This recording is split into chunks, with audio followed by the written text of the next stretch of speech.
Alhamdulillah, wassalatu wassalam ala rasulillah, wa ala alihi wa sahbihi wa man wala, wa ba'd. Chers frères et sœurs, nous continuons ensemble la lecture des hadiths au sujet de la patience recueillis par Al-Hafidh An-Nawawi rahimahullah ta'ala dans son célèbre livre intitulé Riyad al-Salihin. Nous allons voir ce soir le 25e hadith qui est rapporté par Abu Huraira radiyallahu anhu, qui rapporte que le messager d'Allah sallallahu alayhi wa sallam a dit: Ma yazalu al-bala'u bil-mu'mini wal-mu'mina. Les épreuves ne cesseront d'atteindre le croyant et la croyante, fi nafsihi wa waladihi wa mali, dans sa personne, dans ses enfants et dans ses biens, hatta yalqa Allah wa ma alayhi khati'ah, jusqu'à ce qu'il rencontre Allah sans ne porter aucun péché. Et ce hadith est rapporté par At-Tirmidhi rahimahullah, qui a dit à son sujet que c'est un hadith hasanun sahih. Donc dans ce hadith, le prophète sallallahu alayhi wa sallam nous informe que les épreuves, les difficultés ne cesseront de toucher les serviteurs croyants, hommes et femmes. Et il a précisé ici le croyant et la croyante, bien qu'en disant simplement le croyant, la femme était comprise dans cette généralité. Mais ici, il l'a mentionné afin d'insister sur ce point-là et faire savoir que ce jugement n'est pas spécifique aux hommes, mais que la femme aussi est concernée par cela, et qu'elle aussi ne cessera d'être éprouvée, et que si elle patiente et espère la récompense, alors elle obtiendra les mêmes mérites que l'homme qui fait preuve de patience lorsqu'il est éprouvé. Et il n'y a pas de distinction entre l'homme et la femme à ce sujet. Donc le prophète sallallahu alayhi wa sallam nous indique ici que hommes et femmes parmi les croyants seront sans cesse éprouvés. Et ils seront éprouvés dans quoi? Il nous a mentionné 3 choses sur lesquelles nous pouvons être éprouvés. Il a dit tout d'abord dans sa personne. En effet, le croyant et la croyante peuvent être éprouvés par des problèmes physiques, des problèmes de santé, une maladie, de la faiblesse ou autre chose semblable. Et ceci fait partie des épreuves qui atteignent croyants et croyantes et sur lesquelles il nous incombe de patienter et desquelles il nous convient d'espérer la récompense et le pardon de nos péchés. Également, croyants et croyantes sont éprouvés sur leurs enfants.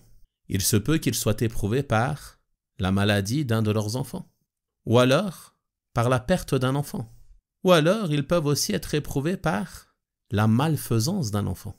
Tout ceci fait partie des épreuves qui peuvent toucher le croyant ou la croyante, et sur lesquelles il nous incombe de patienter et desquelles il nous convient d'espérer la récompense.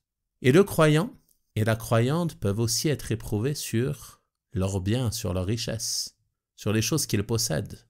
Ils peuvent être éprouvés par la pauvreté, ils peuvent être éprouvés par la faillite de leur commerce, ils peuvent être éprouvés par le vol d'un objet de valeur, ils peuvent être éprouvés par la sécheresse en ce qui concerne ceux qui travaillent la terre, ils peuvent être éprouvés par la mort de leur bétail en ce qui concerne les éleveurs, ils peuvent être éprouvés sur leurs biens par le fait qu'ils soient abîmés, qu'ils soient sans cesse en panne, par le fait qu'ils aient besoin de les changer, ou autre chose semblable. Tout ceci fait partie des épreuves qui ne cesseront d'atteindre le croyant et la croyante, dans leur personne, dans leurs enfants et dans leurs biens.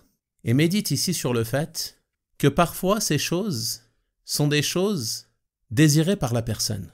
Il se peut que une personne ait pour souhait, pour désir d'avoir des enfants, et qu'une fois qu'elle a cet enfant soit pour lui ou pour elle une épreuve.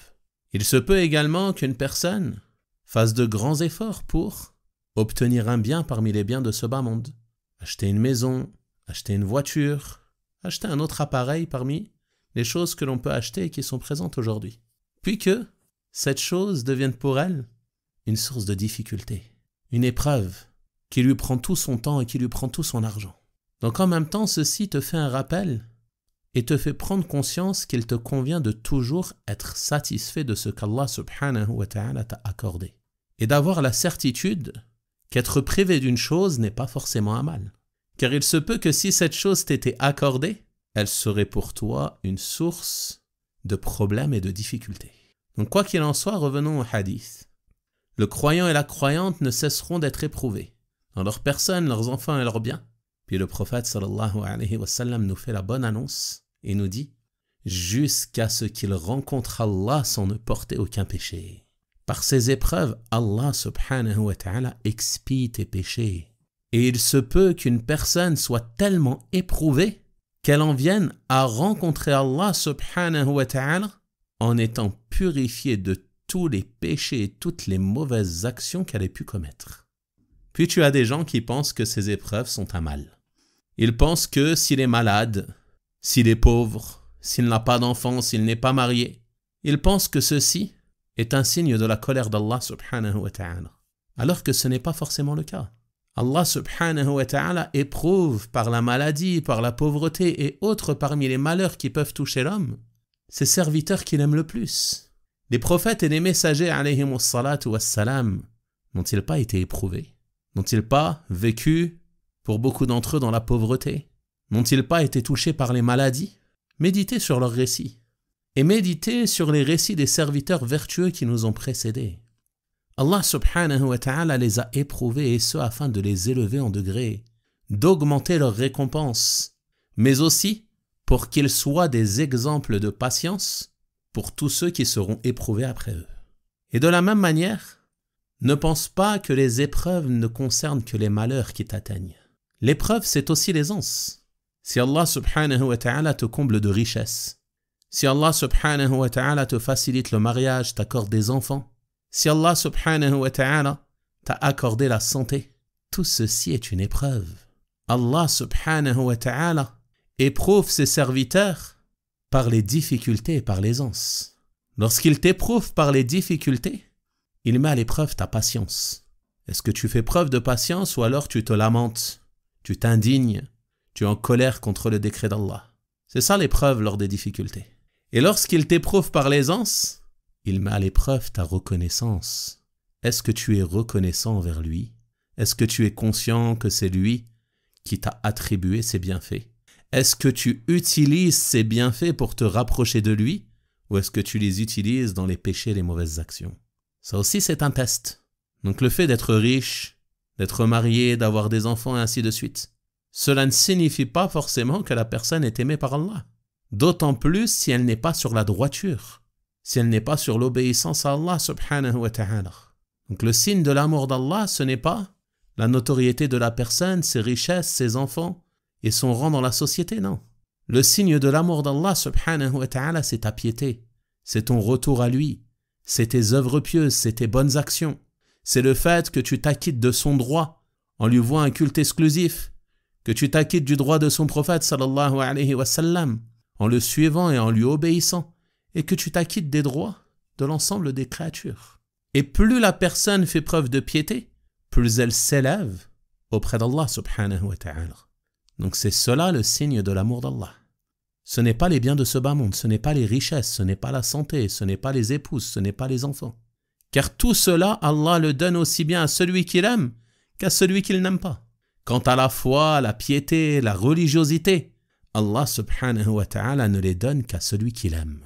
Donc si tu vois une personne éprouvée par la mécréance, si tu vois une personne éprouvée par le polythéisme, si tu vois une personne éprouvée par les péchés, la désobéissance, les mauvaises actions et le fait de s'entêter sur cela, ceci est un signe que cette personne n'est pas aimée par Allah subhanahu wa ta'ala, chacun en fonction de son degré et de sa situation. Donc Allah subhanahu wa ta'ala éprouve les serviteurs qu'il aime par les maladies, les épidémies, la pauvreté, les conflits, les disputes, les pertes de proches et ainsi de suite, non pas parce qu'il ne les aime pas, mais pour une grande sagesse, qui est de te purifier de tes péchés et de t'élever en degré. Et ceci fait partie de la miséricorde d'Allah subhanahu wa ta'ala envers ses serviteurs croyants, qu'il a fait de ces épreuves qui les atteignent dans ce bas monde une cause d'expiation de leurs péchés. Donc ceci, mes frères et sœurs, nous encourage à patienter, à faire preuve de patience, quelle que soit la situation dans laquelle nous nous trouvons. Que ce soit une situation plaisante ou une situation désagréable. Patiente afin de faire ce qu'Allah subhanahu wa ta'ala a légiféré pour toi. Tu t'écartes de tout ce qu'Allah subhanahu wa ta'ala a interdit, par crainte de son châtiment. Et tu t'empresses de faire ce qu'il t'a ordonné par espoir de sa récompense. Tu patientes lors des calamités, des difficultés qui peuvent te toucher. Tu ne te lamentes pas, tu ne t'indignes pas, tu n'es pas en colère contre le décret d'Allah. Et tu fais preuve de reconnaissance lors des moments d'aisance et de facilité. Et tu utilises ces bienfaits pour te rapprocher davantage d'Allah subhanahu wa ta'ala. Et si tu vois toujours les choses sous ce bon angle, que tu vois toujours les choses du bon côté, alors ceci t'aidera à faire face à toutes les situations que tu peux rencontrer dans ce bas monde. Car, quelle que soit la situation dans laquelle tu te trouves, tu verras le bien, tu verras les choses du bon côté et tu sauras apprécier la saveur de chaque instant et savoir comment, à travers cela, te rapprocher d'Allah subhanahu wa ta'ala. Wa sallallahu wa sallama wa baraka ala nabiyyina Muhammad wa ala alihi wa sahabatihi ajma'in walhamdulillahi rabbil alamin.